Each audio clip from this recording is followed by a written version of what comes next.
Perkenalkan, nama saya Marsialela, mahasiswa dari Politeknik Kaltara. Tujuan saya ke sini adalah melakukan penyuluhan tentang tumor otak.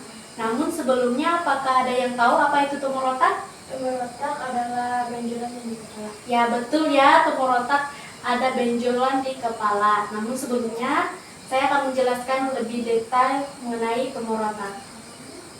Waktu yang saya butuhkan 45 menit sampai 60 menit. Apakah Bapak, Ibu, dan Saudara bersedia? Bersedia. Baik ya, kita mulai.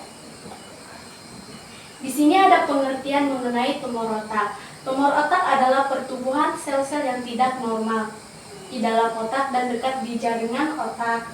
Tumor ini juga bisa bersifat jinak dan maupun ganas, tergantung seberapa cepat sel itu tumbuh.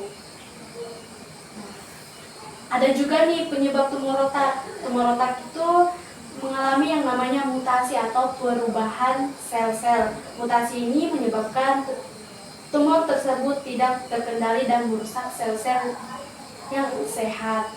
Sampai saat ini penyebab perubahan sel tersebut masih dalam penelitian, akan tetapi ada beberapa faktor yang mempengaruhi tumor otak. Yang dimana yang pertama adalah faktor usia. Faktor usia maupun bisa terjadi pada anak-anak dan lansia. Nah, terpapar juga nih seperti yang kedua, terpaparnya radiasi. Radiasi akibat menjalani radioterapi. Di situ menderita penyakit genetik seperti sindrom Gorlin. Itu juga bisa menyebabkan yang namanya tumor otak. Dan selanjutnya memiliki keluarga yang menderita tumor otak atau keturunan. Yang kedua, tanda dan gejalanya. Tanda dan gejalanya itu sakit kepala hebat di pagi hari, seperti ini. Nah, yang kedua itu mual muntah di pagi hari. Yang ketiga, gangguan penglihatan atau gangguan pendengaran. Yang keempat, gangguan perubahan kepribadian seperti cepat marah atau mudah tersinggung, itu juga bisa tanda dan gejala tumor otak. Nah, dan memiliki penglihatan dan memiliki masalah ingatan seperti hilang ingatan. Dan bisa juga menyebabkan kelemahan dan kelumpuhan pada salah satu sisi tubuh, seperti sebelah kanan dan kiri.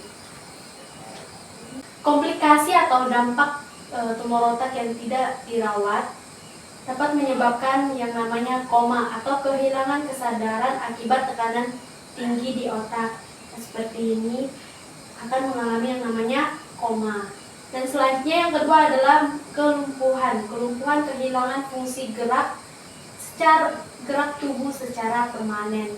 Dan selanjutnya herinasi otak, yaitu penekanan batang otak yang dapat menyebabkan kematian mendadak. Selanjutnya yang keempat, cacat kognitif, yaitu kehilangan kemampuan bicara atau berpikir secara permanen. Nah, langkah pengobatannya itu seperti melakukan pembedahan, mengangkat sebanyak mungkin jaringan tumor. Yang kedua, radioterapi. Radioterapi penggunaan sinar energi tinggi untuk membunuh sel tumor. Yang ketiga, kemoterapi, penggunaan obat-obatan untuk menghentikan pertumbuhan sel. Yang keempat, terapi target, yaitu menargetkan spesifik kelainan pada sel tumor.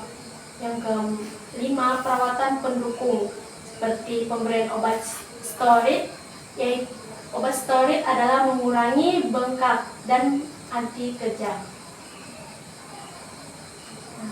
Langkah pencegahannya itu hindari paparan radiasi yang tidak perlu. Yang kedua, gaya hidup sehat, konsumsi makanan antioksidan dan rutin berolahraga seperti makanan buah-buahan dan sayur-sayuran. Hindari zat karsinogenik atau asap rokok. Deteksi dini, segera periksa ke dokter jika muncul sakit kepala yang tidak biasa. Nah, ada juga nih mitos dan faktanya.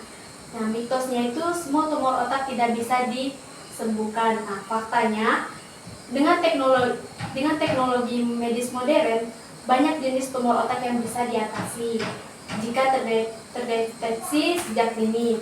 Mitos yang kedua, tumor otak hanya menyerang orang tua. Faktanya itu tumor otak terjadi pada semua kelompok umur, termasuk anak-anak dan dewasa muda. Sekian pemaparan materi saya. Apakah ada yang ingin ditanyakan?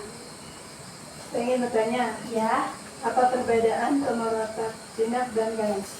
Ya, tumor otak jinak itu pertumbuhannya itu lebih lambat, sedangkan tumor otak ganas yaitu pertumbuhannya lebih cepat dan bisa menyebar ke organ yang lainnya.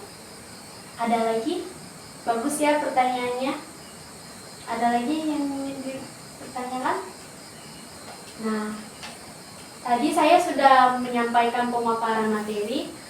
Apakah ada yang masih ingat apa-apa saja yang saya sampaikan? Masih ingat komplikasi atau dampak 1,2 kelumpuhan. Yang ketiga itu drenasi. Yang keempat cacat kognitif. Ya, betul ya. Itu tadi pemaparan materi saya. Jadi di sini saya mempunyai leaflet. Jadi Bapak, Ibu, dan saudari bisa membaca-baca leaflet ini.